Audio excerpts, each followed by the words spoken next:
አንተም አንቺም የምነግርሽ በዚህ አጋጣሚ ማሚ አንቺ ያልገባሽ ነገር አንድ ነገር ያለ ይመስለኛል። ስሜትሽ ነው፣ ወጥተሽ ትዝናኛለሽ፣ ትሰክሪያለሽ። ግን ደግሞ አሜሪካ ሀገር ላይ ከባድ ነው። እንደ ሀበሻ ተንኮለኛ የለም። ከዓለም እስከ ዓለም ሀበሻ ያለበት ሀገር ላይ ተንኮለኞች ነን።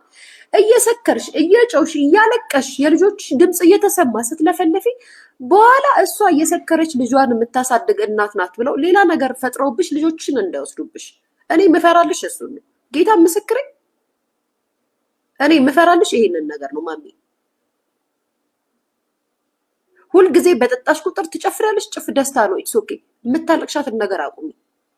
እየየ አትበይ፣ አትበሳጪ። በዛ ላይ ልጆችን አርቂ ካጠገብሽ።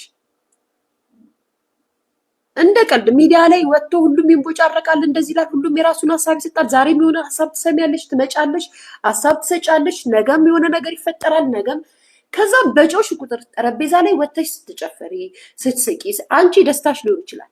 ነገር ግን ደግሞ አንቺን ለመጣል ይጠቀሙብሻል። እንዴት እንዳልታየሽ አላውቅም። እንዴት እንዳላሰብሽው አላውቅም። ስለዚህም ማሚዬ ስታፕ፣ እንደዚህ አይነት ነገርሽን አቁም። በተቀረ ደግሞ ስለ ራስሽ ማንም ቤት ገብቶ ማብራራትን መናገርም አያስፈልግሽም አያስፈልግሽም። በህግ ከሆነ በህግ ጨርሽ። አለቀ አለቀ። ልጆቻችሁ ያድጋሉ፣ ትልቅ ይሆናሉ፣ ከፍ ይላሉ። ከሀበሻ ኮሚኒቲ ጋር አብሮ ነው የሚያድጉት። አማርኛ ይሰማሉ። ማሚዬ ነገ አንቺም እሱንም እኛ የምንናገረው ነገር ይወጣል። አንቺም እሱን ያልሽው ሌሎችም አንቺን የሚሉሽ ነገር ይወጣሉ አይደለ?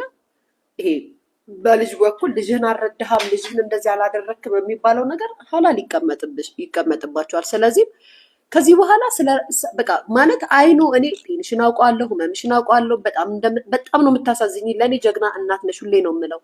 ነገር ግን አንዳንዴ ደግሞ ቁመሽ ማሰብ አለብሽ። ያጨበጨበ የደገፈ ትክክል ሲጀመር ደጋፊ ማድናቆት የምትፈልግ ሴት አይደለች። አይኑ አውቅሻለሁ። ግን አንዳንዴ ሳታስቢው የምታረጊው ነገሮች በኋላ ራስሽን ዋጋ እንዳያስከፍልሽ ራስሽን። በእርግጥ በጣም ደስታ ነው ለአንቺ። አሁን እሱ ልጅ ቢያሳድግ እና ልጆቹ ይዞ አይችልም እንጂ ቢችል ቢያሳድግን አንቺ ደግሞ የረፍት ጊዜ ቢኖርሽ ደስ ይለኛል። ግን አያረገውም። ግን ከዛ ሁሉ ልጅ ማሳደግ አትችሉም ተብላችሁ ደግሞ ልክ እንደ ዩሮፕ እንዳሉት እህቶቻችን ልጆቻችሁን እንዳትቀሙ። ይህን ሁሉ መስዋዕትነት ከፍለሽ ያሳደግሽውን ልጅ እዚህ ያደረግሽውን ልጅሽን እንደ ቀልድ አትዩ። የእኛ ህዝብ እንደሆነ ሚዲያ ላይ ያለው ህዝብ በጣም ክፉ ነው፣ በጣም ክፉ ነው። የምትሰበሪበትን እንጂ የምትጠገኝበትን አይፈልግም።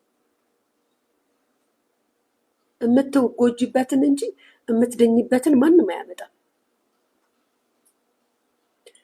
በቀላሉ መታዘብ ትችላለች። ትናንት ሴቶቹ ምን ሲሉ ነበረ? ሄለን ቤት ቁጭ ብለው እንዴት የአንቺ ጉዳት እንዳልተሰማቸው አላውቅም።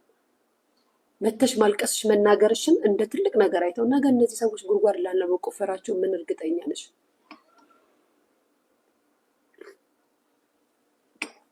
ስለዚህ ማሚ ፕሊስ ረፊ